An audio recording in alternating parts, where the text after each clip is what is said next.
Bonjour à tous et à toutes, c'est Chloé. Je voulais vous présenter aujourd'hui ce petit coffret, donc des baguettes chinoises de divination. Ça faisait longtemps que je tournais autour, je trouvais le concept rigolo en fait.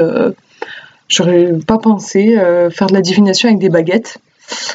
Donc c'est de Zhao Xiaomin et Martin Palmer aux éditions Contredire. Donc c'est une petite boîte, ça prend pas trop de place. Je trouve que c'est bien fait, ils ont fait d'autres coffrets comme ça. Ça s'ouvre, hop, voilà, comme ça. Et en fait, vous avez à l'intérieur les petites baguettes et le livret. Alors les baguettes, moi je m'attendais pas du tout à ça. En fait, je trouve que ça ressemble plus à des allumettes qu'à des baguettes. C'est minuscule en fait, c'est vraiment tout petit. Je sais pas si vous voyez les chiffres qui sont écrits sur les baguettes. Ils sont tout petits, faut vraiment... Enfin, moi, je m'attendais à des baguettes, en fait, comme des baguettes quand on mange, pour manger du riz. En fait, je m'imaginais quelque chose comme ça, mais en fait, pas du tout. Bon, moi, voilà, c'est pratique, ça tient dans la main. Et vous avez le petit livret qui est, j'ai trouvé très bien fait, parce que dans un coffret comme ça, je m'attendais à quelque chose d'assez succinct. Bon, il est quand même assez étoffé. Enfin, vous voyez, voilà, il y a quand même près de 300 pages, je crois, 250 pages. Voilà, avec une introduction qui est importante, puisque je crois que voilà, les significations, vous avez tout ça d'introduction en fait. Ici, tout ça d'introduction, et ici vous avez les interprétations qui commencent. Je trouve qu'ils ont vraiment pris soin de quand même de poser un petit peu le cadre, d'expliquer vraiment comment utiliser ces baguettes. J'ai trouvé ça plus riche que ce que j'aurais cru. Alors le concept, en fait, comment ça marche? Vous pensez à votre question.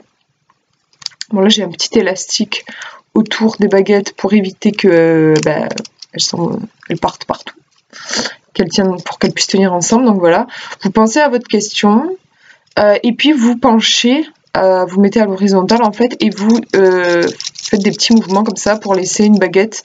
Voilà, par exemple là j'en ai, je sais pas si vous voyez, j'en ai deux là qui commencent à sortir. Et, par exemple, à force je choisis celle qui me tente le plus ou qui sort le plus. Je sais s'il y en a une qui tombe en fait.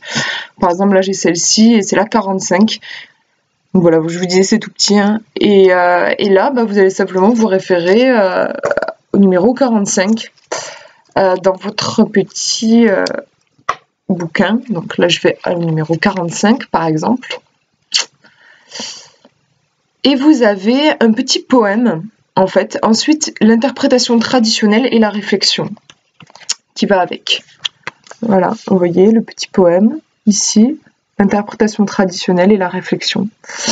Alors ce que j'ai constaté moi avec ce jeu, c'est que je sais pas là ce que ça va donner dans l'exemple que j'ai choisi, mais ça peut être très direct, très, très incisif, parfois très dur en fait.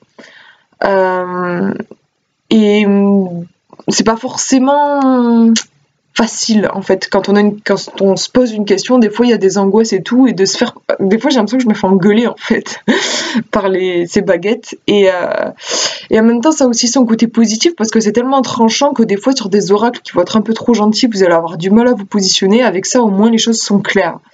Moi ce que je fais, c'est que je fais des tirages avant en fait. Avec des cartes qui vont être plus douces ou d'autres oracles, des pierres, voilà. Et à la fin, je termine par une allumette qui va vraiment mettre un point final en fait à mon interrogation, enfin à la réponse. Voilà. Je trouve que du coup elles sont pertinentes. Enfin moi je m'attendais pas à ce que ce soit aussi juste, vraiment. Après, voilà, pour moi, il faut faire un travail avant parce qu'elles sont tellement incisives que, en fait, des fois, enfin moi, en tout cas, je suis pas réceptive aux messages parce que je suis trop dans l'émotionnel. J'ai l'impression qu'on m'engueule et je le prends mal et tout. Par contre, si j'ai fait un travail avant avec d'autres cartes, je vais être plus réceptive aux messages et là, elles sont vraiment pertinentes. Après, ça dépend des personnalités, je pense. Il y a peut-être des gens qui sont plus réceptifs à ça, qui le prennent moins mal. Moi, je sais que j'ai besoin de pas mal de douceur. Bref, alors je vous lis par exemple le 45, donc le poème.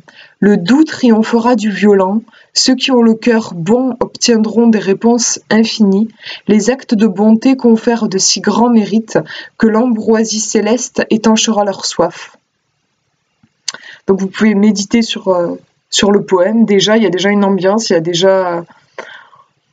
Celui-ci est plutôt doux parce que vous en avez qui sont costauds, comme je vous disais. Et ensuite, vous avez l'interprétation donc traditionnelle. Votre meilleure chance d'être favorisé par la fortune est d'être bon et tendre avec autrui. Si vous commettez des actes positifs, votre réputation grandira et les autres vous aideront volontiers. L'automne sera votre saison la plus prospère, bien que vous demeuriez paisible et serein tout au long de l'année. Vous devriez triompher des conflits, car vous serez généralement dans le vrai. Bon, là, je suis tombée sur un message plutôt cool, c'est chouette. Et dans la réflexion, donc je vous lis la réflexion, le Tao Te Ching fait ressortir que l'eau est capable de transporter d'énormes rochers et le faible d'épuiser le fort. La voie taoïste ne consiste pas à s'opposer, mais simplement à être, à contourner les obstacles plutôt que de chercher à les anéantir. Soyez naturel, soyez attentionné, soyez réfléchi. Les obstacles s'aplaniront ou, au bout de quelques temps, cesseront d'être importants. C'est intéressant parce que c'est vrai que ça me parle de ce que je vis un peu actuellement. Bon, vous voyez, là le message est doux. Vous pouvez, à la fin, il y a un lien qui est fait avec le I Ching. Je veux pas dire de conneries, je veux pas mal le dire, mais le livre des transformations, en fait, avec les hexagrammes. Alors là, par exemple, j'ai le 45. Du coup, je peux aller voir en fait à la fin, le 45. Vous avez quelques mots-clés en fait en lien avec le livre des transformations.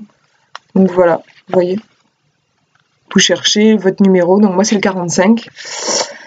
C'est des mots-clés. Hein. Rassembler, succès, le roi s'approche du temple, il est bon de voir le grand homme. Le succès sera là, il est bon de se comporter correctement, faire des offrandes importantes entraîne un sort heureux, aller de l'avant dans quelque direction que ce soit sera également chanceux. Voilà.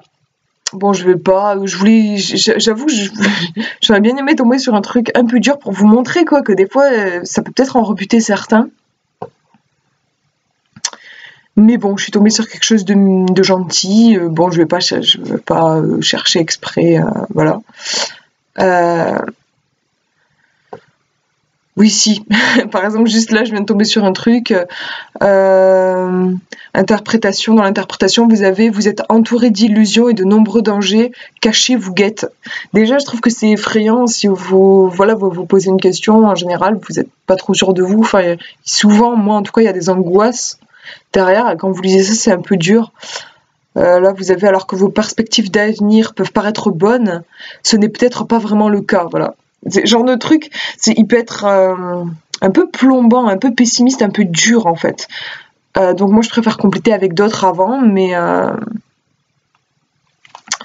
libre à vous. En tout cas, voilà, moi, je trouve qu'il est pertinent. J'ai aucun autre oracle comme ça qui parle de cette manière-là. Et voilà, je l'aime beaucoup et je le sors toujours à la fin de mes consultations. Donc, si ça vous tente d'essayer, c'est pas, je sais plus à combien c'est quand même à 17 €, mais je trouve qu'il est unique et intéressant. Voilà, je vous fais de gros bisous et je vous dis à une prochaine.